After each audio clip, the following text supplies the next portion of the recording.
Assalamualaikum warahmatullahi wabarakatuh. Selamat malam. Ketemu lagi ya dengan saya untuk perkuliahan online. Pertama saya ucapkan untuk uh, pengabsenan di masing-masing mahasiswa tetap melalui siakat ya, siakat masing-masing nanti untuk buka untuk login siakat masing-masing absen tetap di siakat. Nah karena mungkin memang perkuliahan ini memang masih dalam tahap perkuliahan online ya, karena ada suatu wabah virus yang dunia ini ya, jadi kita masih perkuliahannya menggunakan secara online. Nah, mungkin untuk mahasiswa-mahasiswa atau untuk semua orang yang untuk himbauan dari pemerintah bahwa kita agar di rumah saja dulu, kalau tidak begitu penting jangan keluar ya, karena demi menjaga ini ya kesehatan kita masing-masing. Oke, untuk perkuliahan malam ini dengan mata kuliah struktur basis data, nanti kita akan membahas ragam model struktur basis data ya. Untuk yang belum gabung segera gabung ya ke dalam perkuliahan ini. Kemudian untuk materi nanti yang akan kita bahas topiknya adalah ragam model struktur basis data ya. Dalam pertemuan sebelumnya kita sudah membahas mengenai struktur basis data.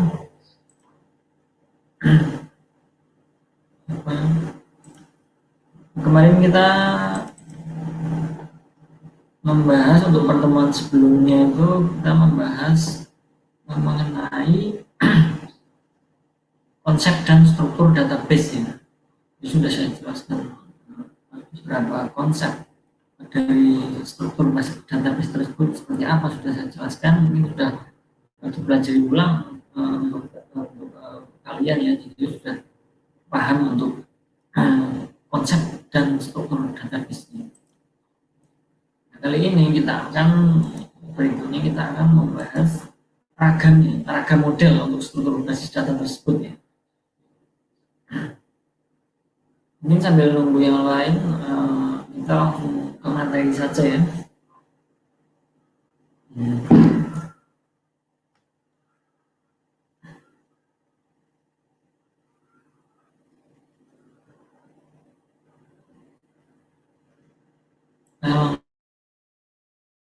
Ya, itu ragam model struktur basis data. Definisi struktur basis data dulu ya, untuk definisi dari struktur basis data tersebut merupakan serangkaian pengetahuan tentang pemodelan data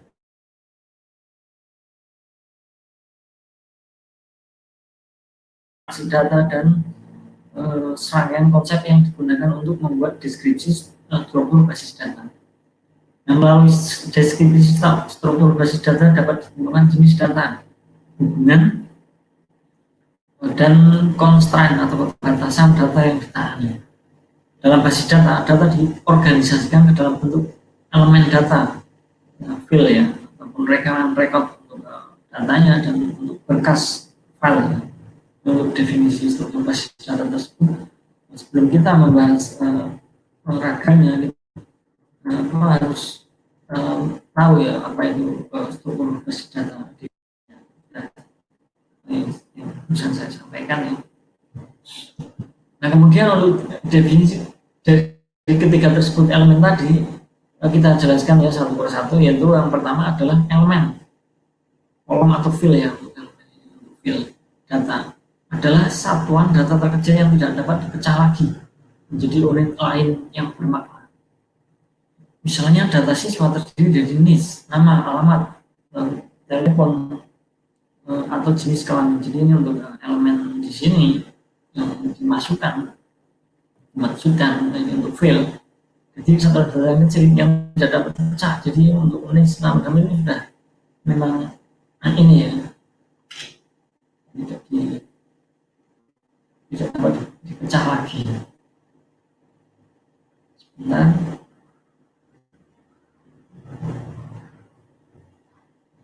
Kemudian untuk elemen yang kedua yaitu ada rekaman atau rekod ya, merupakan gabungan jumlah elemen data yang saling terkait. Istilah lain direkod adalah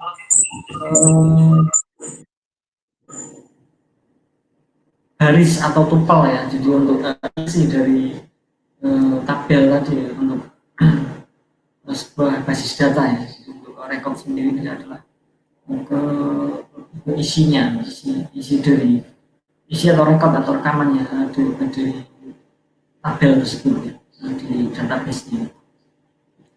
Yang elemen ketiga yaitu berkas atau file adalah himpunan seluruh rekod yang bertipe sama. Berkas di sini adalah himpunan dari beberapa file, himpunan dari beberapa rekod atau beberapa data ya yang bertipe sama untuk berkas. Nah, ini ada kita contohkan contoh struktur hierarki ya. Kita ada berkas file di sini. Ini untuk ada beberapa rekod dengan tipe yang sama tadi yang dikatakan tadi ya. Untuk rekaman dan lain-lain, dia akan menjadi dalam sebuah berkas ini ada beberapa rekaman atau rekod. Kemudian himpunan seluruh rekod yang bertipe sama. Kemudian untuk tiap data ini, untuk rekaman ini dia memiliki beberapa elemen data atau file ya. File tadi yang apa namanya untuk satuan data tersebut yang tidak dapat dipecah lagi, misalkan untuk data siswa, berarti dia ada nama, alamat, nomor HP dan lain-lain. Jadi sebetulnya ini untuk garisnya di sini untuk file kolomnya ini nama, alamat, kota, jurusan misalkan. Untuk bekas file ini adalah keseluruhan dari ini adalah dinamakan bekas file ya. Jadi untuk ada unsur filenya atau kolomnya ini yang sudah tidak bisa dipecah lagi ya. Kemudian ada rekod atau rekamannya atau isi datanya di sini, rekodnya di dalam garis ini. Untuk keseluruhan bisa dinamakan apa, sebuah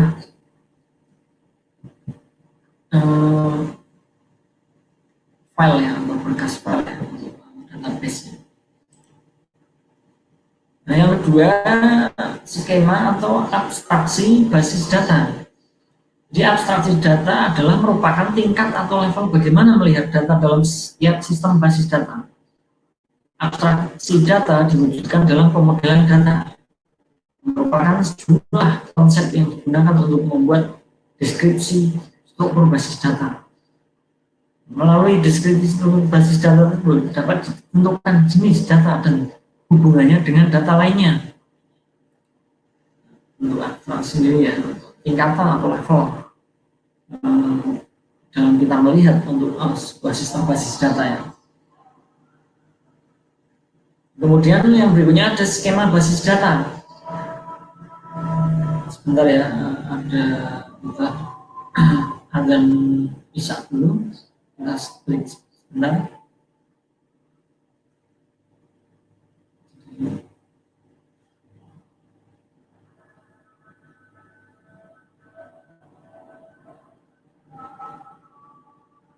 Kita klik sebentar untuk ada azan, nanti lanjut. Jangan lupa ya untuk mahasiswa nanti absensi syarat masing-masing. Sekarang untuk selanjutnya langsung ke syarat otomatis juga syarat ketika mengikuti perkuliahan ini.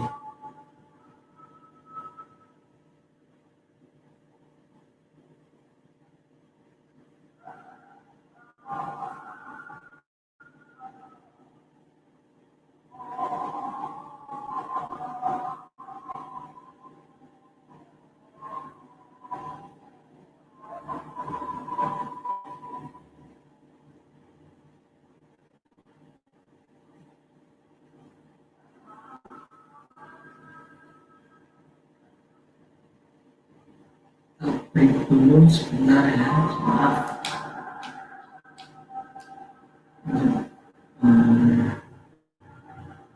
Mendengarkan azan dulu.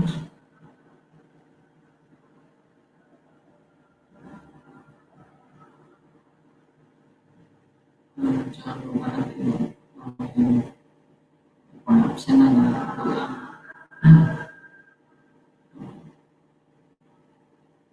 masuk dalam siakat langsung absen ke siakatnya masing-masing.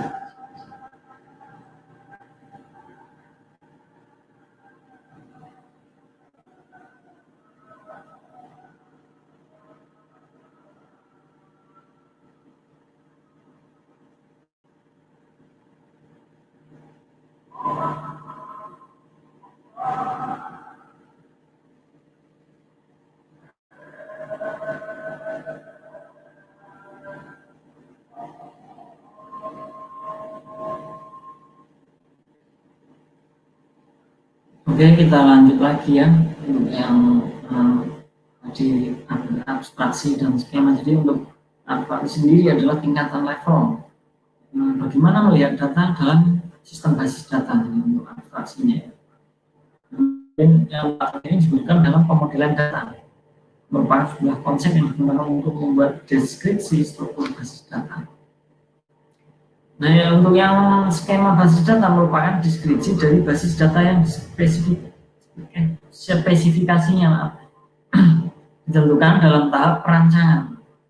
Skema ini digunakan untuk memisahkan antara fisik basis data dan program aplikasi pemakai. Untuk skema ini adalah intinya untuk memisahkan antara fisik basis data dan program aplikasi pemakainya ya. Jadi penggambaran skema basis data biasanya ditampilkan dalam diagram yang berisi sebagian detail data dari deskripsi basis data tersebut. Jadi skema sendiri adalah dalam untuk memisahkan fisik antara fisik basis data dan program aplikasi pemakainya seperti itu ya. Nah, secara umum arsitektur basis data menggunakan arsitektur 3 skema yang meliputi 3 level, yaitu yang pertama level internal atau skema internal. Level ini mendefinisikan secara detail penyimpanan basis data dan pengaksesan data. Pada level ini memuat deskripsi struktur penyimpanan basis data menggunakan model data fisikal. Di level ini adalah memuat ya deskripsi struktur penyimpanan basis data, jadi untuk memuat deskripsinya untuk struktur penyimpanannya. Kemudian yang berikutnya ada level konseptual atau skema konseptual. Ini memuat deskripsi struktur basis data secara keseluruhan untuk semua pemakai. Level ini memuat deskripsi tentang entity, atribut, relasi dan constraint tanpa memuat deskripsi data secara detail. Jadi untuk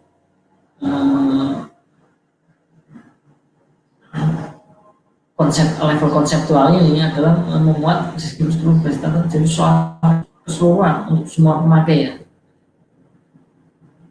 Misalkan untuk entity, atribut, relasi dan lain-lain itu untuk ke level konseptual. Nah, untuk yang ketiga, ya, skema yang ketiga adalah level eksternal atau skema eksternal atau view. Mendefinisikan pandangan data terhadap sekelompok pemakai atau local view dengan menyembunyikan data lain yang tidak diperlukan oleh kelompok pemakai tersebut. Untuk view ini adalah pandangan ya, pandangan data terhadap sekelompok pemakai atau local view ya, dengan menyembunyikan data lain yang tidak diperlukan oleh kelompok pemakai tersebut. Dia hanya mendefinisikan ya untuk pandangan data terhadap pemakai ya, dan untuk menyembunyikan data lain yang tidak diperlukan oleh kelompok pemakai tersebut. Misalkan ada satu pemakai user ya, dia akan menyembunyikan data lain yang tidak diperlukan untuk user yang sedang memakai tersebut. Ini ada gambar arsitektur skema sistem manajemen basis data ya. Ada program aplikasi satu ke skema eksternal. Untuk skema eksternal satu ya, untuk skema eksternal 2-nya misalkan ada 2 program aplikasi dan 3 yang dipakai. Kemudian kita arahkan ke skema konseptual lagi ya, dari program aplikasi ke skema eksternal ya. Kita akan menuju ke konseptual, skema konseptual, kemudian akan menuju ke skema internal, baru dia akan masuk ke dalam basis data ya, untuk skemanya ya, untuk arsitektur skemanya ini. Itu yang kemudian ketiga adalah pemodelan data. Pemodelan data merupakan sarana untuk melakukan abstraksi data. Nah, sejumlah konsep untuk membuat deskripsi struktur basis data. Nah, kebanyakan model data memuat spesifikasi untuk operasi dasar atau basic operation dalam pengaksesan dan pembaruan data. Pada perkembangan terakhir dikenal dengan istilah tabiat data atau data behavior pada pemrograman berorientasi objek ya. Terdapat sejumlah cara dalam merepresentasikan model untuk perancangan basis data. Jadi untuk pemodelan data ini hanya sebagai sarana ya untuk melakukan abstraksi datanya untuk struktur basis data. Untuk perkembangan terakhir pemodelan ini istilahnya ada data behavior ya, berorientasi objek. Nah, secara umum pemodelan basis data dapat dikelompokkan menjadi 2, yaitu yang pertama untuk pemodelan basis data yang pertama yaitu object based logical model. Dalam pemodelan ini struktur atau hierarki basis data diilustrasikan berdasarkan objek. Model ini meliputi ada model keterhubungan entity atau entity relationship model atau ERD. Kemudian model data semantik atau semantik data model. Model data fungsional atau fungsi data model. Jadi ada 2 pemodelan basis data yang untuk objek basis logical data model tersebut ada yang kita mungkin sudah ini ya, sudah paham mengenai ERD ya nanti kalau untuk kemudian model data semantik. Nah, untuk yang pemodelan yang kedua ada record based logical model. Dalam model ini struktur base data diilustrasikan berdasarkan rekod. Model ini meliputi yang pertama ada model relasional, relation model, kemudian ada model hierarkis, ada model jaringan atau model network model ya. Nanti dari semua model tersebut untuk pemodelan basis data nanti akan kita bahas satu-satu ya. Untuk yang keempat ada model keterhubungan entitas atau entity relationship model. Untuk diagram relasi entitas atau entity relationship diagram ini ada suatu diagram yang dalam bentuk gambar atau simbol yang mengidentifikasi tipe dari entitas di dalam suatu sistem yang diuraikan dalam data dengan atributnya dan menjelaskan hubungan atau relasi di antara entitas tersebut. Ini model ini lebih ke diagram bentuk gambar ya untuk ERD sendiri. Nah, ERD merupakan model jaringan yang menggunakan susunan data yang disimpan dalam sistem secara abstrak. ERD berupa model data konseptual yang merepresentasikan data dalam suatu organisasi. Jadi pemodelan ERD ini adalah pemodelan jaringan yang menggunakan susunan data ya, disimpan dalam sistem secara abstrak. Nah, ERD menekankan pada struktur dan relationship data. ERD digunakan oleh profesional sistem untuk berkomunikasi dengan pemakai eksekutif tingkat tinggi dalam perusahaan atau organisasi yang tidak tertarik pada pelaksanaan sistem pelaksanaan operasi sistem sehari-hari, namun lebih menekankan kepada beberapa hal, misalkan untuk data apa saja yang dibutuhkan untuk bisnis mereka, bagaimana data tersebut berrelasi dengan data lainnya, siapa saja yang diperbolehkan mengakses data tersebut. Jadi UED menekankan pada struktur dan relationship ya, atau relasi ya. Lebih banyak digunakan oleh profesional sistem dalam berkomunikasi, memakai eksekutif tingkat tinggi ya.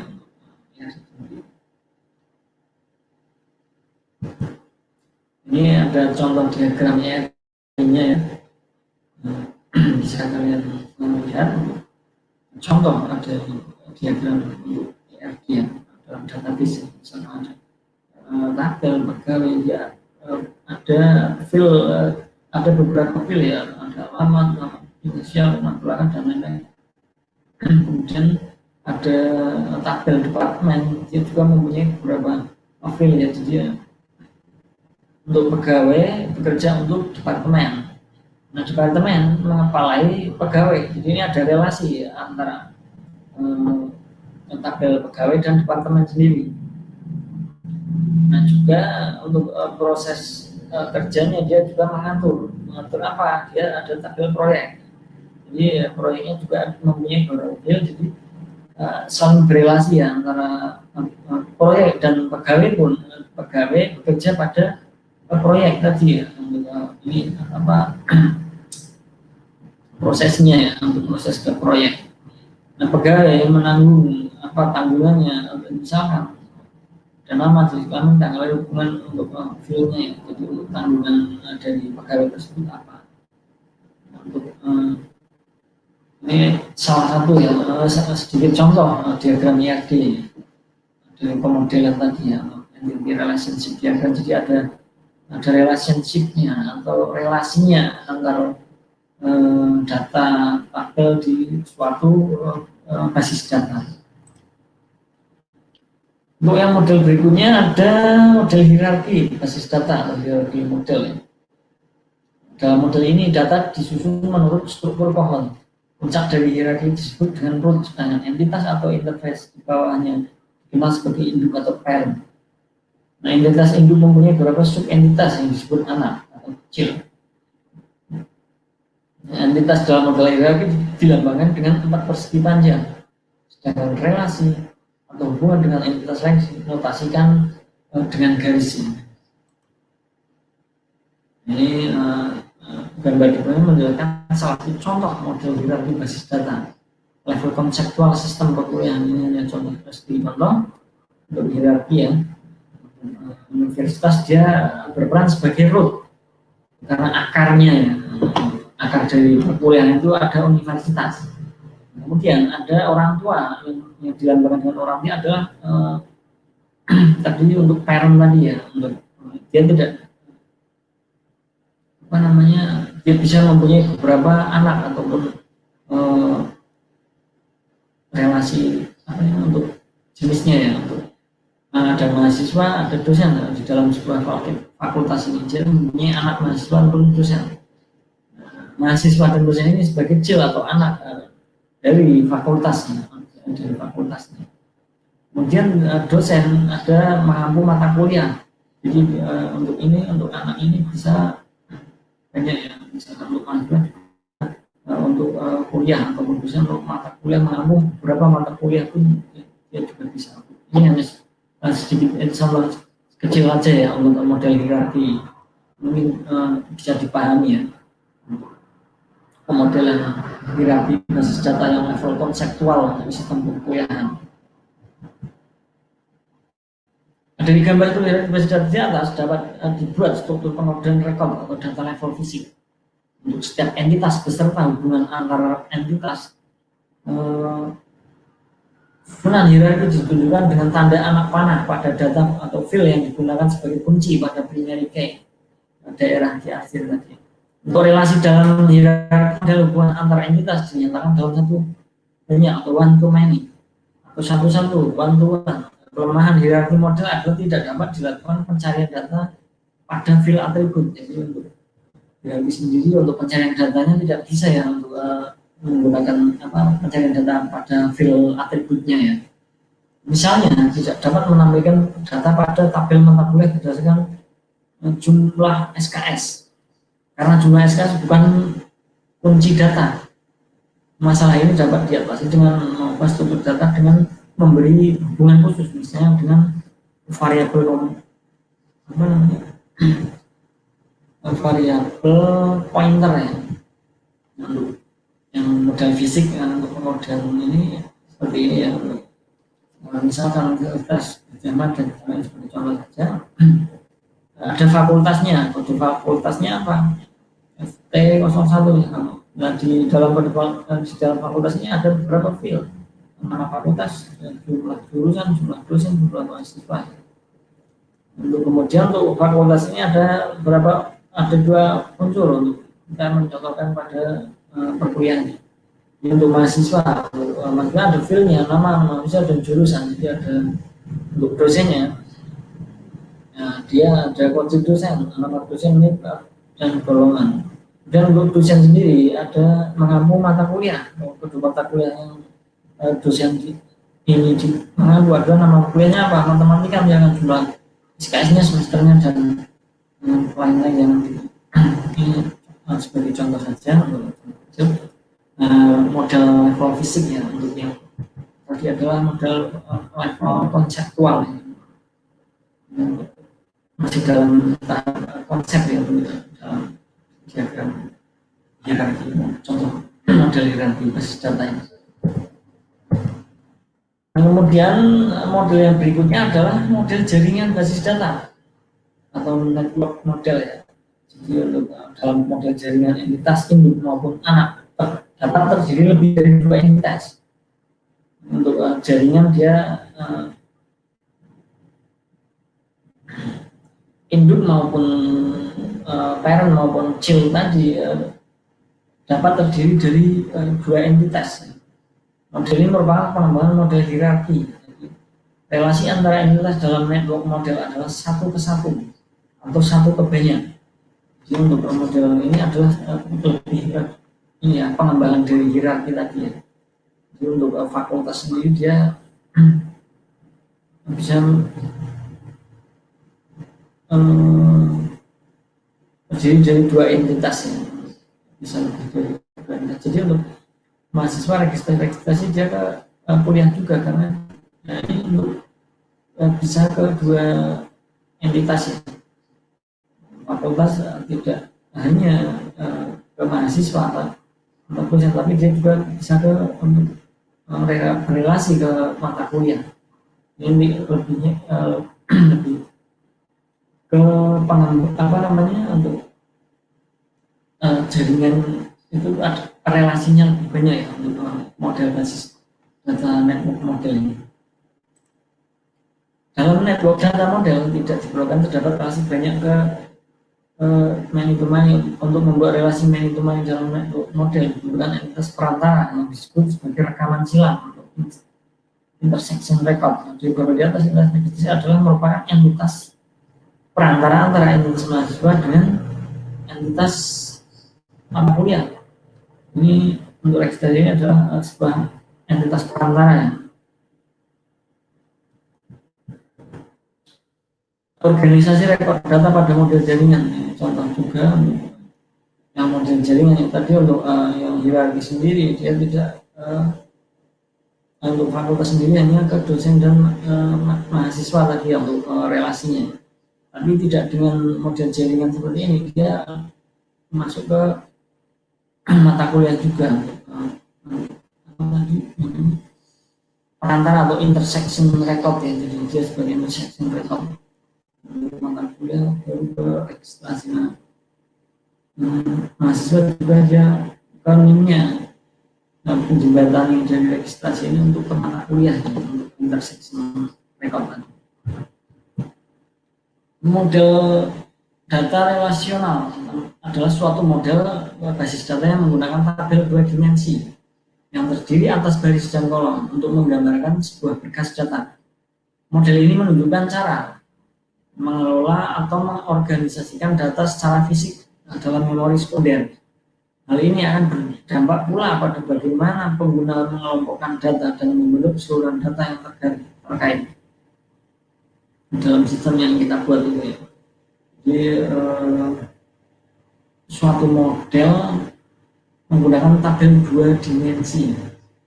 Ada baris dan kolom untuk menggambarkan sebuah berkas data. Model data relasional ini adalah data relasi.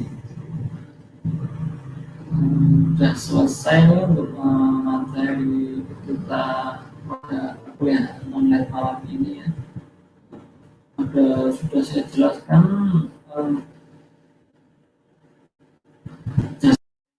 mengenai ragam model dari struktur basis data tersebut.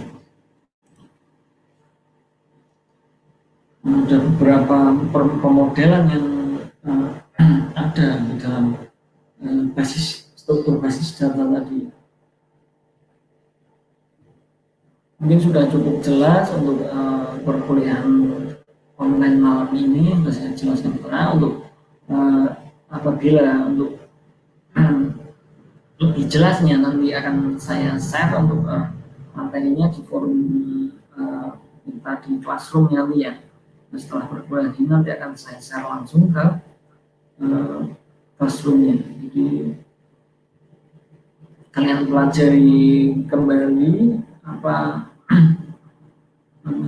mengenai ragam model atau beberapa tadi yang sudah saya jelaskan, ada beberapa model ya untuk struktur basis data itu sendiri, dan contoh-contoh dari model-model ragam tersebut bisa kalian pahami di materi nanti yang akan saya share ke grup forum kita ya di Classroom ya. Kalau ada yang dipertanyakan bisa kontak saya ataupun karena ini belum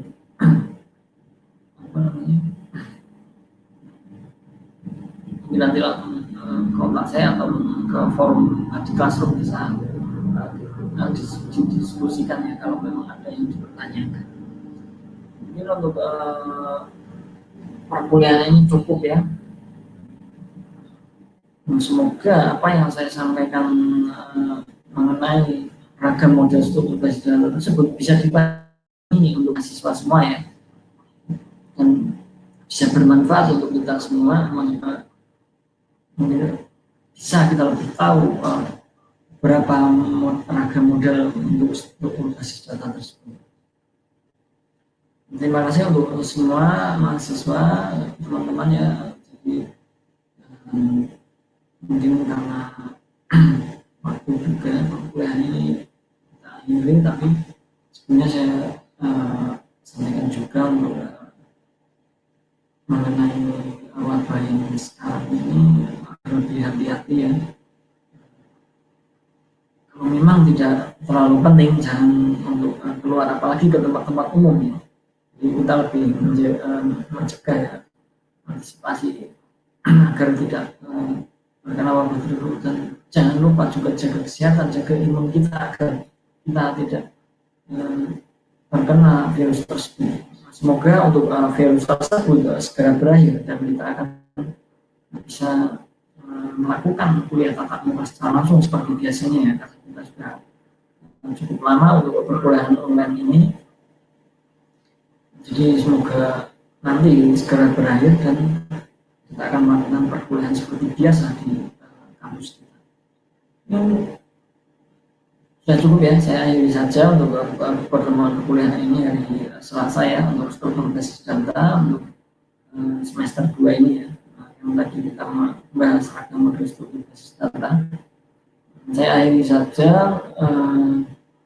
Wassalamualaikum warahmatullahi wabarakatuh. Selamat malam.